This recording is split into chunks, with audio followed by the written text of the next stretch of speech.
Welcome to Hoosier Homeland, a podcast by the Indiana Department of Homeland Security.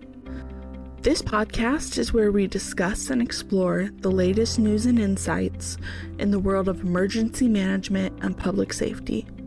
Join us as we have engaging conversations with subject matter experts and bring you the latest on how IDHS is working to provide Hoosiers with a safe, secure, and resilient Indiana. Sit back, relax, and let's dive in. On today's first episode, we discuss the recent report from the Governor's Public Health Commission with IDHS Chief Medical Director for Indiana EMS, Dr. Eric Yazel, as well as the effects COVID-19 has had on the emergency medical community and how IDHS is working to combat the most critical issues facing EMS today. I'm Bridget Campbell, the Digital Communications Coordinator for IDHS, and you're listening to Hoosier Homeland.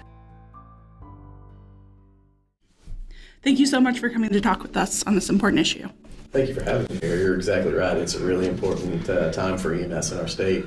So the Governor's Public Health Commission report, it lays out a clear picture of the strengths and weaknesses in our public health systems stemming from the COVID-19 pandemic. What are your biggest takeaways from the report? It's a groundbreaking report. I mean, it's a comprehensive evaluation of the public health infrastructure of our state and strengths and weaknesses. And, I think it's really important that they recognized EMS as such a key component of that. And I think that with where the healthcare delivery is in our state, we're just now starting to scratch the potential of where EMS can go. So one of the biggest challenges EMS has faced recently is the growing EMS shortage and an increase in demand in EMS services.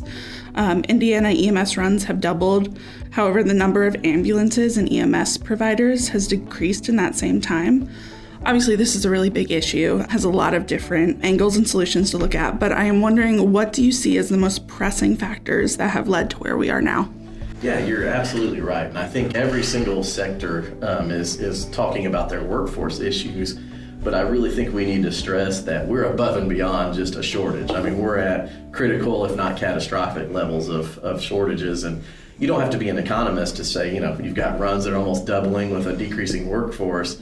There are already some sentinel events happening out there, and they'll continue to be as a function of that shortage. And so we really have to pull out all the stops and attack this from numerous different angles to make a difference. And these are, a lot of these are long plays. Workforce issues are 4 or 5 year solutions. So we really have to get moving and get moving fast. So one of the recommendations in the report was to ensure local level EMS readiness through expansion and sustainability in EMS workforce. What does implementation of that look like for our EMS section? A lot of different angles. Number one, we have to take care of the work staff that we do have. I think a lot of times we focus on recruitment and bringing new people into the field, but we've got to improve reimbursement, benefits, things like that, overall wellness of our providers. Otherwise, all the recruitment in the world is just going to be replacing our losses and not building a sustainable workforce. That being said, we do need to address that side of things as well with some creative solutions, whether that be tuition reimbursements or changing class structures, things like that. Figuring out ways for better rural access to training and things as well. Just a lot of different angles here that we're developing a comprehensive plan to try to address. So obviously, for rural communities, these issues are often multiplied. So what are the barriers keeping rural EMS providers and EMS workers from finding equitable and long-term solutions? I think there are multiple factors there. In our rural areas, there's limited access to training. So you're asking somebody to drive, 2 or 3 hour round trips, sometimes several days a week for a training program. It's just not feasible, especially for young people who are trying to build families and have other commitments and things like that. So we lose a lot of people there. There's still some disparate salaries. I mean, in your urban areas, they simply pay more, and people are going to migrate to those areas. And you're talking about limited populations sometimes, so you're drawing from a smaller population as well. So there's just a lot of challenges to make that an equitable solution, and you see these basically where one area is growing rapidly with medics and another area is really hurting, and it's because that other area may be better resourced or have better training options. I shouldn't say better resourced. Everybody's struggling a little bit, but some places are struggling less than others. So another recommendation was for the Indiana Department of Health and IDHS to invest in a pediatric pre-hospital care improvement plan, which is utilizing pediatric resuscitation systems proven to save lives. Can you tell me a bit about what that would look like? Yeah, when you talk to boots on the ground, people providing care all throughout the state, they ask them what causes them the most stress and things. And a lot of times it's our high acuity pediatric runs. And that's one thing where I think state can really be a resource in, is getting out there and helping them support training opportunities and different modalities to improve care. And one of those things we're looking at is something called HandTevi, which is a smartphone app that implements with local protocols to basically provide another level of safety to medication administration. It's been proven all across the country to decrease medication errors and also to improve medication administration. If somebody's uncomfortable about a dose, a lot of times they're not going to give it. And so raising that comfort level allows better pain control and other critical medications to be administered by our EMS services. But I think it's another just great example of how IDHS and our local services can work together to support things that are important and in the communities all across the state. So what are some of the plans and initiatives the EMS section is looking to implement in 2023, and what are some of the things you're most excited about? Yeah, I think number one, something we're looking at is obviously the workforce stuff that we've talked about, different incentives to try to get people into the field of EMS, continue to advocate for better reimbursement and billing practices. But one of the things on the horizon is 911 interoperability, and I think that is a very important thing for our state as a whole. And basically that's where if someone lives right on a county line, the two systems between the two counties may not talk to each other. So you may not necessarily get the closest ambulance. You may get the closest ambulance in whatever county you're in. So our goal is to get the right person to the right place at the right time. And that sounds very easy, but from an IT side of things, getting all those systems to talk to each other and integrate with each other is a big challenge. But if we can make that happen, that'll improve the quality of care all throughout the state and be a really big boost. We're also looking at increasing our footprint in mobile integrated health and community paramedicine.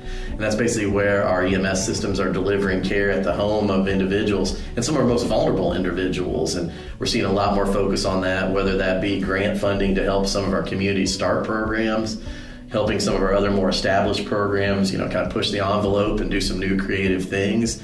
And again, working on billing and reimbursement for those services. And I think that's a huge growth area in our state and one that I'm really excited about. So with the end of the year coming up, the 2023 legislative session will start soon. How would you characterize the discussions leading up to the legislative session about the impact this report could have on the Indiana EMS system? And do you see this as a transformational time in EMS history? I absolutely do. I think that's the key statement, is a transformational time. I don't feel like I'm being dramatic if I say there's never been a more important legislative session. I think we do have eyes and ears on our problems out there, whether that be in collaboration with the Governor's Public Health Commission.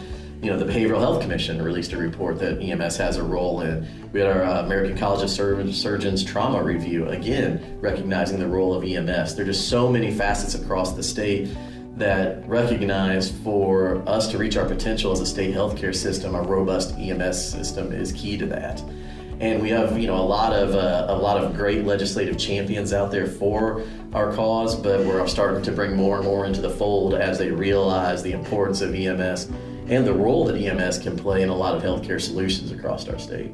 Now's a great time, if you do have any legislative contacts, to reach out to and stress the importance of and get out there and support a lot of these different initiatives for healthcare across the state. But again, we're never going to reach our potential without EMS being a well-funded, sustainable service all throughout the state, urban, rural, everything. So get out there and bend some ears. Gotcha. I want to thank you again, Dr. Yazel, for talking to us about this important topic. We look forward to seeing what EMS has coming in the next year. Awesome. Excited. Thank you for having me. This has been Hoosier Homeland, a production of the Indiana Department of Homeland Security. For more information, go to in.gov/DHS. That's in.gov/DHS. Do you have a story suggestion or topic you would like to hear on the podcast? We are looking for engaging and interesting content to feature on Hoosier Homeland. To submit your idea, simply send us an email at pio@dhs.in.gov with the subject line, Podcast Submission. Make sure you include your name and contact information. Who knows, your story might just make it into a future episode. We can't wait to hear from you. If you enjoy this episode and you'd like to help support the podcast, please share it with others, post about it on social media, or leave a rating and review. You can follow us on Facebook and Instagram at Indiana DHS and on Twitter at IDHS. See you next episode.